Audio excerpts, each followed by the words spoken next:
significativas figuras da intelectualidade portuguesa. De Lisboa, com amor. As imagens fascinantes de uma cidade inesquecível em 2 volumes.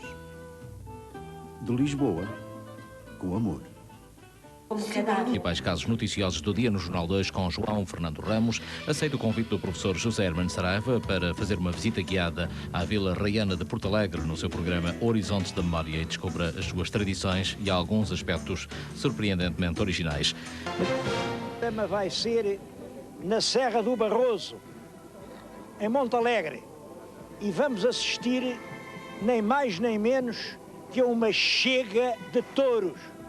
O animal que estão a ver aqui já fez a chega, é o campeão, foi ele que ganhou. Mas no programa que vem vamos assistir ao combate e saber por que ganhou.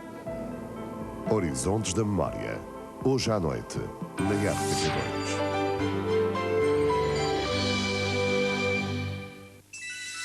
RTP2. Aceita o convite do professor José Hermano Saraiva e faça uma visita guiada à Serra do Barroso e à Vila Raiana de Monte Alegre e descubra as suas tradições e até alguns aspectos de surpreendente originalidade. Depois, às 11h35, no seu programa.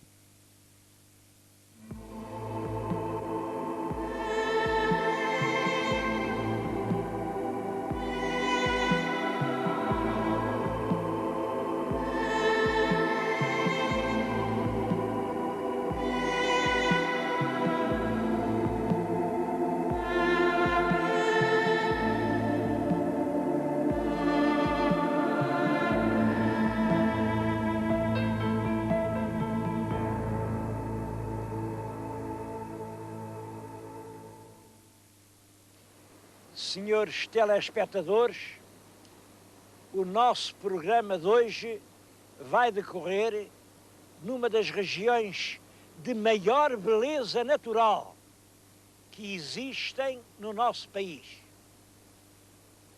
Nas regiões mais surpreendentes, mais emocionantes e, apesar disso, das menos conhecidas. Estou a falar-lhes aqui nesta paisagem assombrosa da Serra do Barroso. Veem que lá embaixo corre um rio, é o Rabagão. O Rabagão aqui, perto daqui, vai dar ao Cávado. E sabem, quando se junta a água de 2 rios, o Cávado com o Rabagão, são águas milagrosas. Milagrosas com virtude contra o engaranho. Vocês não sabem o que é o engaranho. Bem, o engaranho é assim, quando os meninos nascem atrofiados, raquíticos, coitadinhos, sem se desenvolver e tal. Bom, levam-nos ali, dão-nos um mergulho na água dos 2 rios e às vezes curam-se do engaranho. Eu acho que estas regiões de extremo valor sob todos os aspectos andam um bocado atrofiadas pelo engaranho. Eu venho aqui exatamente por causa disso. Acho que estão a ver uma ponte lá embaixo. É a Ponte da Misarela. Tem imenso que contar. E hoje vou-lhes contar o que aconteceu há muito tempo. Se a lenda for verdadeira, claro. E claro que não é. Na Ponte da Misarela.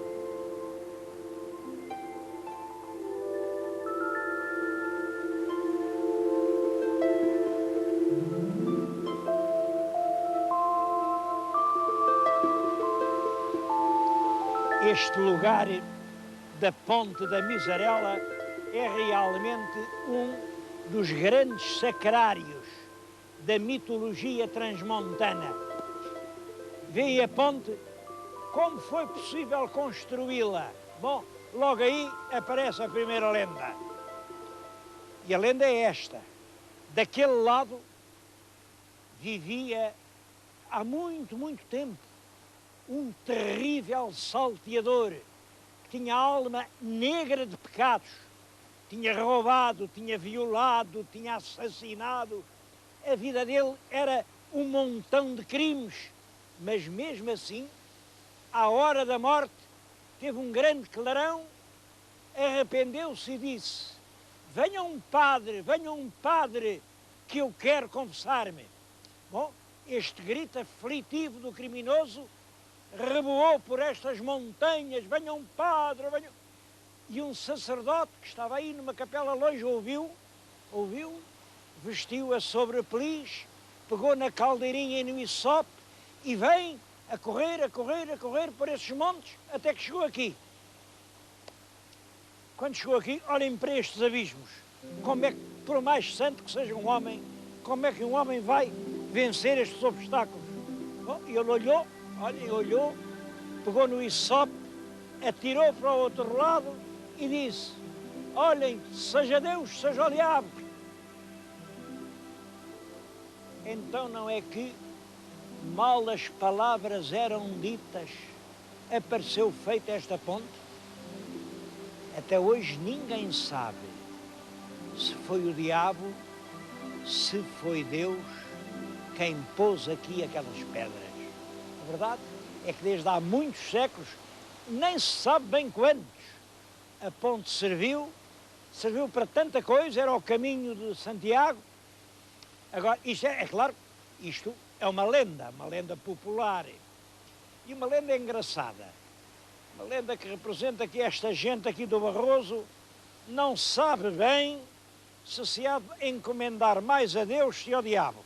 Porque realmente Deus ajuda muito, mas o diabo também pode dar uma ajuda, e ver as coisas assim é uma maneira realmente significativa e bem portuguesa. Bem portuguesa. Vamos contar a outra história.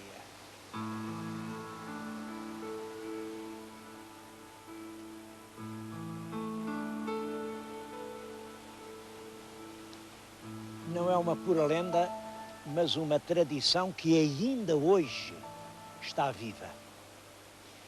Sabem que a vida aqui nestas regiões era muito difícil. Uma vida de privações, de miséria, de fome. De maneira que, claro, as mães, coitadinhas, casavam, vinham os meninos, mas os meninos nasciam mortos. A mortalidade infantil, logo no parto, era enorme. Bom, e então instituiu-se, imaginem, esta tradição.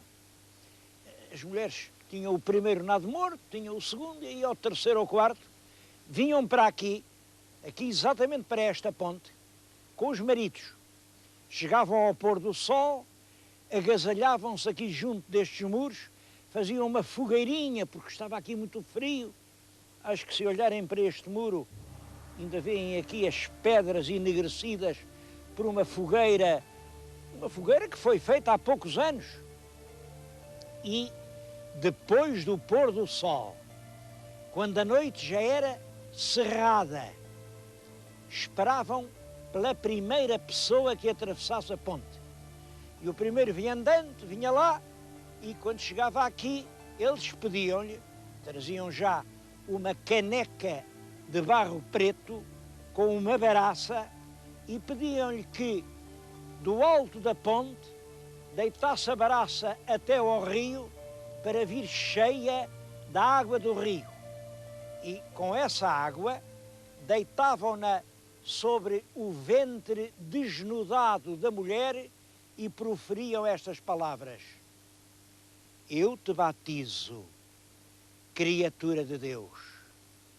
Se fores rapaz, serás Gervás. Se fores menina, serás senhorinha.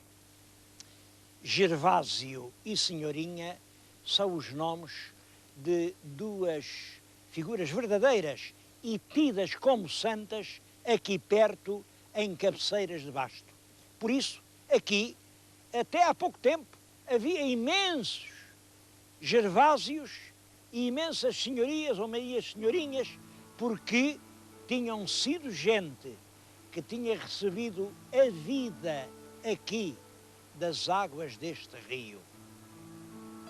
Se o meu telespectador quiser ver com os seus próprios olhos, não tem mais que vir aqui, vir a este mesmo sítio, no dia 22 de abril depois do pôr do sol, e ainda encontra aqui um casal, ou pelo menos um suposto casal, porque é claro, isto hoje é organizado, e perto da meia-noite, um viandante que passa na ponte, atira com a baraça a caneca lá abaixo e vê batizar o ventre de uma jovem mulher com as palavras sacramentais: eu te batizo, criatura de Deus. Só que eles fazem o juramento e depois, olhem, no batizado já não se chamam nem Gervásios, nem senhorinhas. Vá-se lá a gente fiar em juramentos.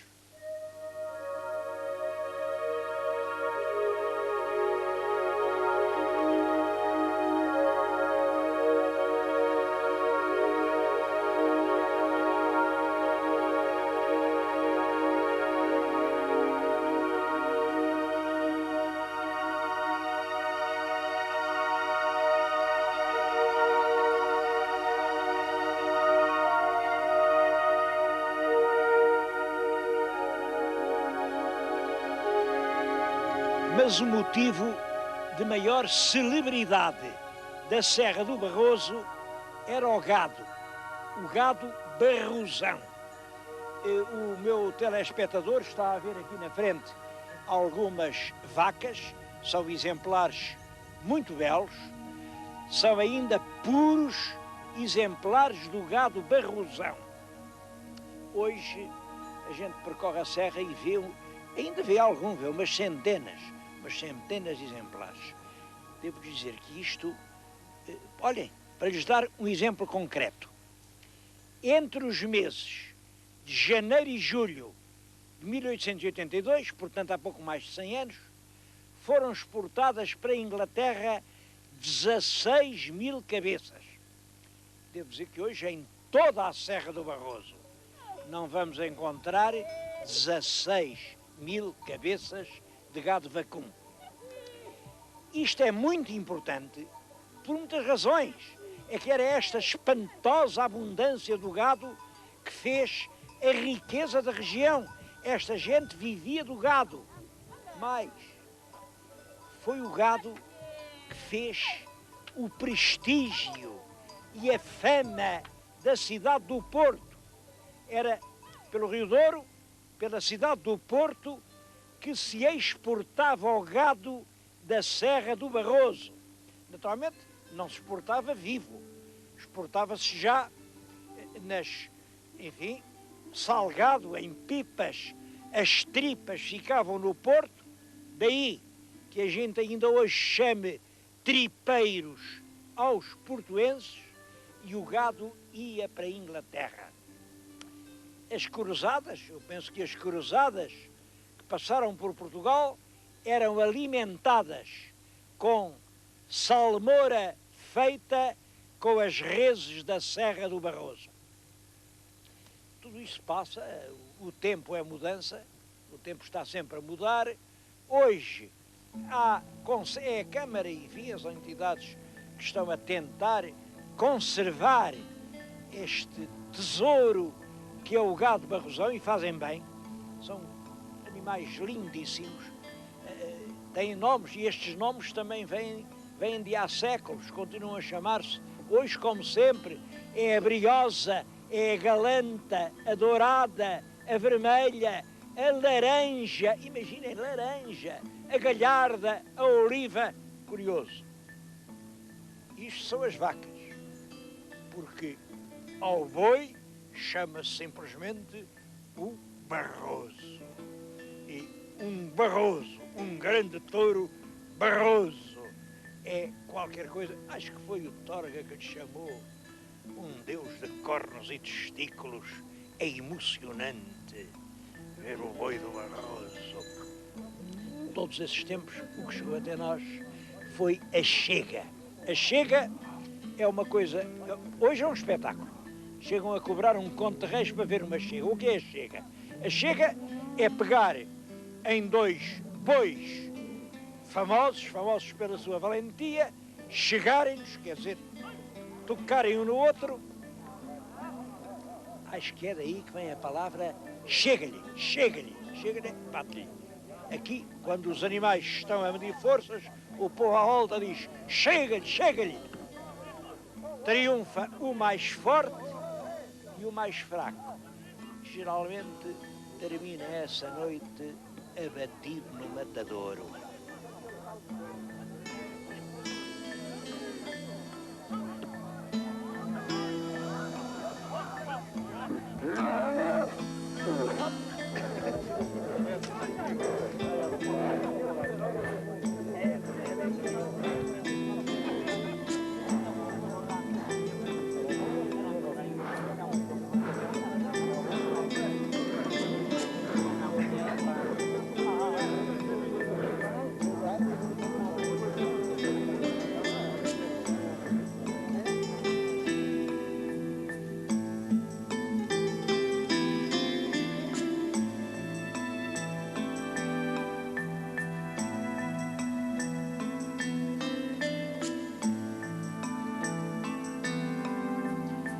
Toda a região tem muito interesse por várias razões. Pelos monumentos pré-históricos, que são abundantíssimos, em toda a parte há uma anta, um dolmen, vestígios de homens de há milhares de anos. Pela paisagem, sobretudo as barragens. Há aqui grandes albufeiras, aqui no Conselho de Montalegre, há 5 grandes albufeiras. A do Alto Rabagão, que é a mãe das outras todas, a da Venda Nova, que está rodeada de pinhais e de verdes lameiros, a do Alto Cávado. O Alto Cávado é uma região muito serrana, mas a que chama o Rio. O Rio, realmente passa lá o Cávado. A Paradela fica encastoada entre os penhascos graníticos do Gerês. É realmente uma região única em Portugal pela sua ruralidade e com um encanto que naturalmente vale um grande destino turístico. Vem cada vez mais gente, porque é um quadro de certo modo já único em Portugal. A capital da região é evidentemente a vila de Montalegre. Penso que Montalegre se desenvolveu a partir de um castelo mandado fazer ou pelo rei Dom Afonso III nos últimos anos do reinado, ou pelo filho, Dom Dinis, nos primeiros. De qualquer maneira, no contrato de casamento do Dom Dinis com a Dona Isabel, já se fala neste castelo.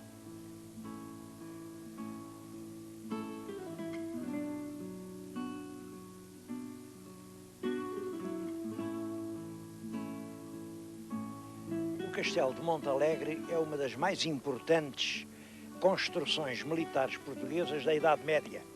Esta torre que está na nossa frente é, sem dúvida nenhuma, uma obra do tempo do rei Dom Dinis.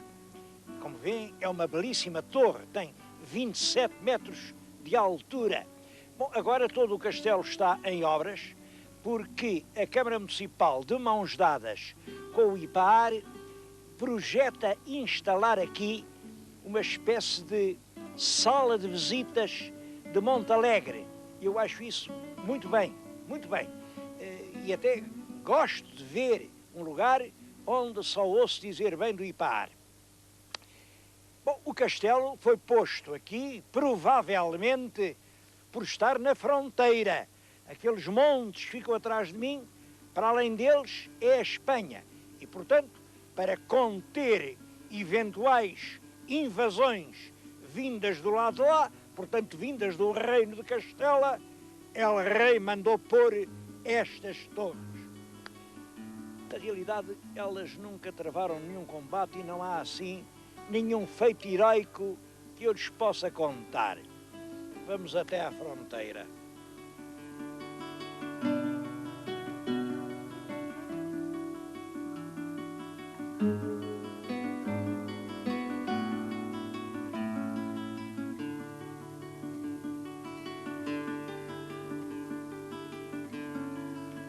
A fronteira não é longe e o caminho para lá é de uma extraordinária beleza.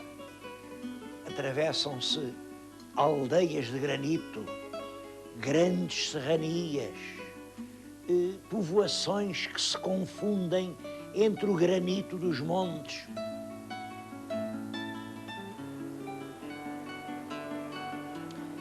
Agora estamos numa aldeia, uma aldeia que é Paredes do Rio, e vamos entrar numa destas casas. Estou aqui na cozinha, uma cozinha antiga. Ela é hoje como era há séculos. Estão aqui a fazer o almoço, estão aqui as panelas de ferro e o fumo aproveita-se para o fumeiro. Ali estão os chouriços, aqui as chouriças, além as farinhotas. E aproveito para lhes dizer que este fumeiro, esta carne conservada aqui da região de Montalegre, é das mais saborosas de todo o país. Bom, eles sabem isso. Em janeiro fazem aqui uma feira de fumeiro que atrai mais de 50 mil pessoas. Chegam a ver, sim, em janeiro não se pode romper em Montalegre com gente que vem de toda a parte ao cheiro deste fumeiro. Mas vamos até à fronteira.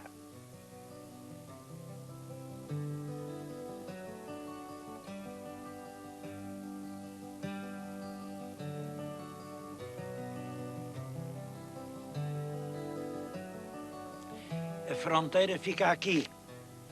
Isto é um marco. Se bem virem, deste lado há uma letra, P.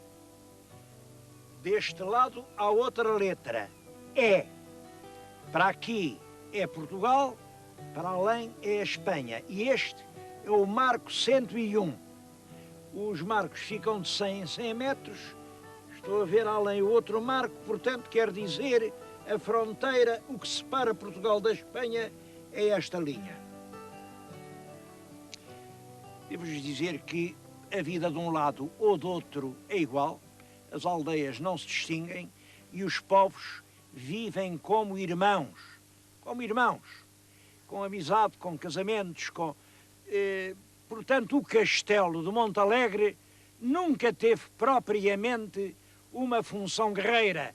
Foi feito para defender a independência de Portugal. Bom, mas a independência não é assim que se defende. Independência, para mim, é não depender. Eu vou-lhes mostrar um lugar e um homem que souberam realmente o que era a independência.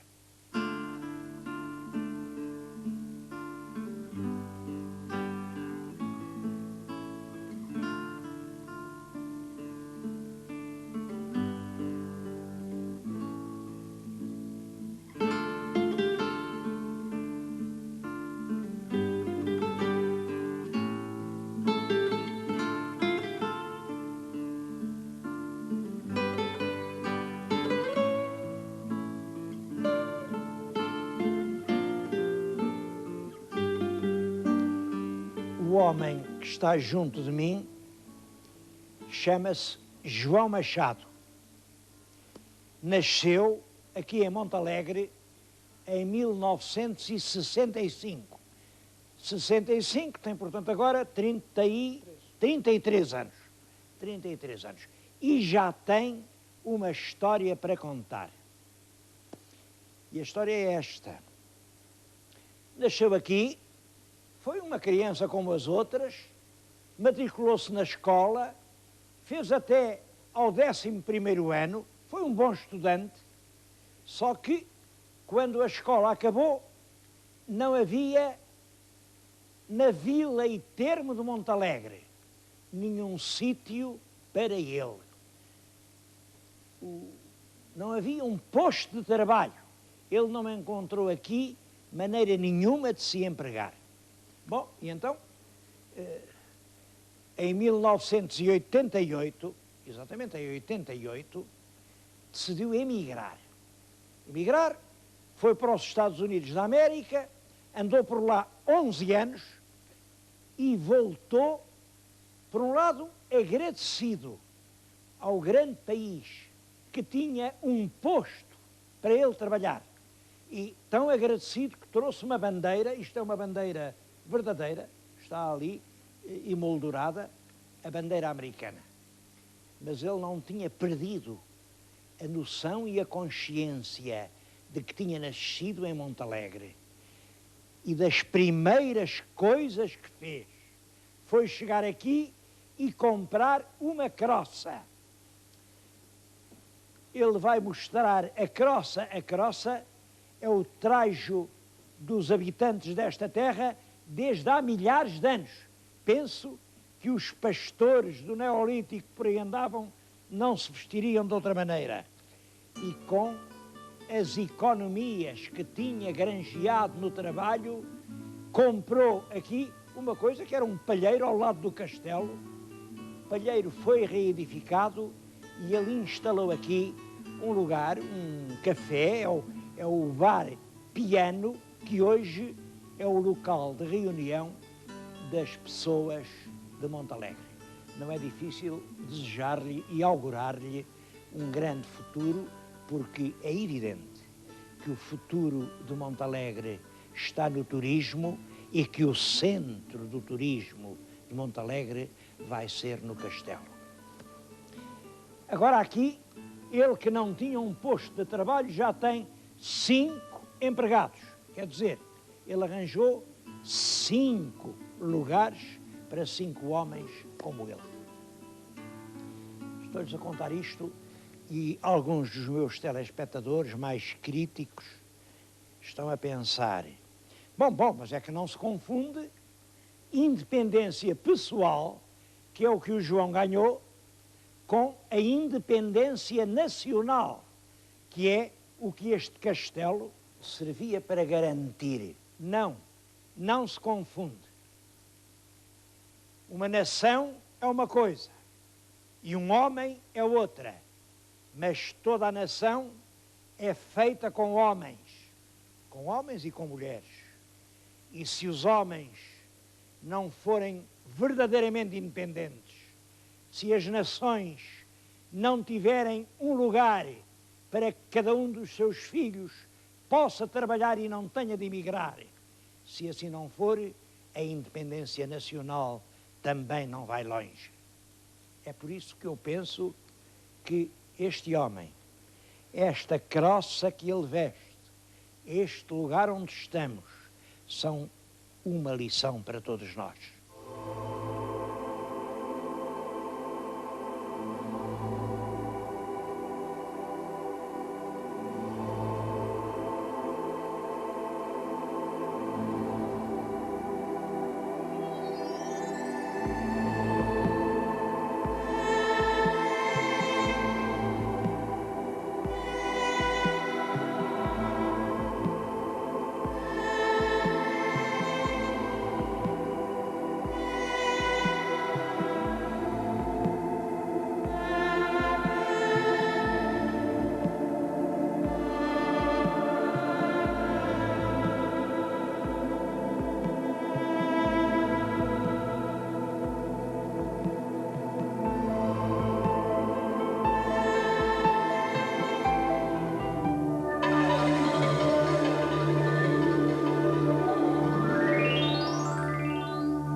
Ler a dois para crer a dois.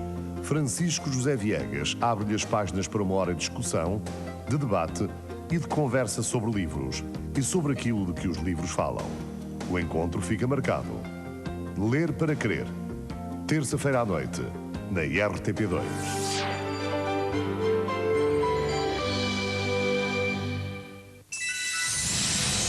A paramiloidose é mortal e não tem cura.